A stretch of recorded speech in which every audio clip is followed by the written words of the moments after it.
लोकसभा चुनाव को लेकर कांग्रेस तैयारियों में जुट गई है। इसी कड़ी में आज शिमला संसदीय क्षेत्र को लेकर कांग्रेस के चुनाव प्रभारी व शिक्षा मंत्री रोहित ठाकुर ने कांग्रेस मुख्यालय राजीव भवन में क्षेत्र के विधायक और पूर्व विधायकों के साथ बैठक कर चुनाव में जीत दिलवाने को लेकर मंथन किया। रोहित ठाकुर ने कहा कि प्रदेश सरकार के 15 महीने के विकास कार्यों को लेकर कांग्रेस जनता के बीच जाएगी और प्रदेश की चारों सीटों पर जीत दर्ज करेगी। रोहित ठाकुर ने कहा कि शिमला लोकसभा क्षेत्र से भाजपा के सांसद का पिछले 5 वर्षों का कार्यकाल निराशाजनक रहा है। क्षेत्र में कोई भी विकास कार्यों को सांसद नहीं करवा पाए, जबकि प्रदेश सरकार ने 1.5 वर्ष के कार्यकाल में ही विभिन्न विकास कार्यों को अमली जामा पहनाया है और अपनी चुनावी गारंटी को भी पूरा करने की दृष्टि से कार्य किया है। शिमला संसदीय क्षेत्र से भाजपा के सांसद सुरेश कश्यप 5 वर्षों के कार्यकाल में डबल इंजन की सरकार होने के बावजूद भी कोई विशेष पैकेज या योजनाएं नहीं ला पाए हैं और न ही अपने किए गए वादों को पूरा कर पाए। ऐसे में कांग्रेस लोकसभा चुनावों में प्रदेश सरकार द्वारा किए गए विकास कार्यों और स्थानीय मुद्दों को लेकर जनता के बीच जाकर जीत दर्ज करेगी। आप जानते हैं कि हिमाचल के जो चुनाव है वो लास्ट फेज में है और 2 महीने काफी लंबा समय होता है और मात्र मैं समझता हूँ हफ्ते के अंदर ही हमारी प्रत्याशी से संबंधित चयन का जो प्रोसेस होगा वो घोषित हो जाएगा। और जहां तक मुद्दों से संबंधित आपने बातें कही है, प्रथम मुद्दा रहेगा 1 वर्ष में जो हमारे कांग्रेस सरकार के कार्यकाल के दौरान जो कार्य हुए हम जनता के समक्ष ले जाएंगे, चाहे वो कर्मचारी वर्ग से संबंधित हो। ओपीएस का निर्णय लागू करना हिमाचल प्रदेश में एक बहुत बड़ा निर्णय था, जहां बहुत मैं समझता हूं सरकारों ने अपने हाथ खड़े किए हैं, लेकिन हिमाचल का एक उदाहरण है जो हमने वचनबद्धता, जो हमने घोषणा चुनाव के दौरान 2022 के दौरान की थी, उसको अमली जामा पहनाया गया। और विशेषकर उस पृष्ठभूमि में जब आपकी वित्तीय स्थिति हिमाचल प्रदेश की खराब थी, प्राकृतिक आपदा के दौरान जिस तरह से हमारी सरकार ने, माननीय मुख्यमंत्री ने राहत कार्यों में मैं समझता हूँ अभूतपूर्व कार्य किया। अपने आप में हिमाचल प्रदेश ही नहीं पूरे भारतवर्ष के इतिहास से की रिलीफ पैकेज लगभग कोई 4,500 करोड़ का हमारे आपदाग्रस्त क्षेत्रों के लिए, हमारे आपदा प्रभावित लोगों के लिए मैं समझता हूँ हमारी सरकार ने लाया है।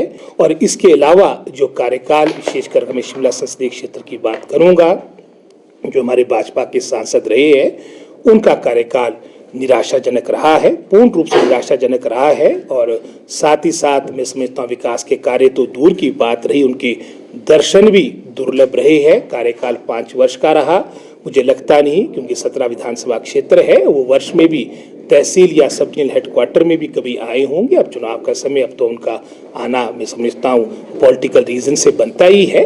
हमारे शिमला संसदीय क्षेत्र के जो हमारे वरिष्ठ नेता है हमारी पार्टी के, जो वर्तमान में हमारे मंत्री है, विधायक है, और 2022 के जो चुनाव में हमारे कांग्रेस पार्टी के प्रत्याशी रहे, इनके अलावा जो हमारे शिमला संसदीय क्षेत्र से संबंधित हमारे जो पूर्व के हमारे वरिष्ठ हमारे पूर्व विधायक है, उन्हें भी आज की बैठक में बुलाया गया है। और इसके अलावा तीनों जिला में जितने हमारे जिला परिषद के चेयरमैन हैं, हमारे शिमला नगर निगम के मेयर हो गए, डिप्टी मेयर हो गए, लगभग कोई 24-25 लोग आज की बैठक में सम्मिलित होंगे। और इससे पूर्व भी हमारी ब्लॉक कांग्रेस कमेटी, 17 विधानसभा क्षेत्र के सभी अध्यक्ष, डिस्ट्रिक्ट कांग्रेस कमेटी के हमारे तीनों आपके ऑर्गेनाइजेशन के हमारे अध्यक्ष और शिमला शहर के भी उसमें अध्यक्ष उपस्थित थे। और जहां आप चुनाव से संबंधित प्रत्याशी की चयन की बात कर रहे हैं, 6 तारीख को हमारी सेंट्रल इलेक्शन कमेटी की बैठक है और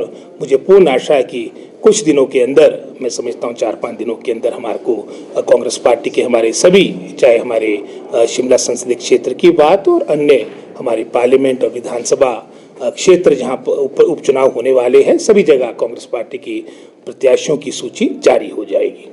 मैं आपको उदाहरण पहले भी वर्तमान में जो वित्तीय स्थिति उसके बारे में आपसे सारी बातें साझा कर चुका हूं। लगभग 76,000 करोड़ का ऋण हमारे को विरासत में मिला है। हालांकि डबल इंजन सरकार का मतलब ये था कि हमारी मदद होती, हमारे लिए पैकेज आता है हिमाचल के लिए, जैसे पहले भी कांग्रेस सरकार के कार्यकाल के दौरान, या चाहे हम वाजपेयी जी की बात करें, उनके हम अभी भी धन्यवाद ये भारी कि उनके कार्यकाल के दौरान स्पेशल पैकेज हिमाचल प्रदेश को मिला है। लेकिन बात अवश्य 5 वर्ष में डबल इंजन की होती रही। कोई भी मैं समझता हूँ हमारी मदद प्रदेश सरकार ने, और तो और आपदा के दौरान जिस केंद्र सरकार ने हमारी मदद ना की हो, तो इनसे हमने आशा क्या करनी है। और जहाँ तक मैं समझता हूँ कर्ज की बात है। जो कर्ज हम ले रहे हैं नियमों के अनुसार ले रहे हैं और प्रदेश में विकास के लिए ले रहे हैं।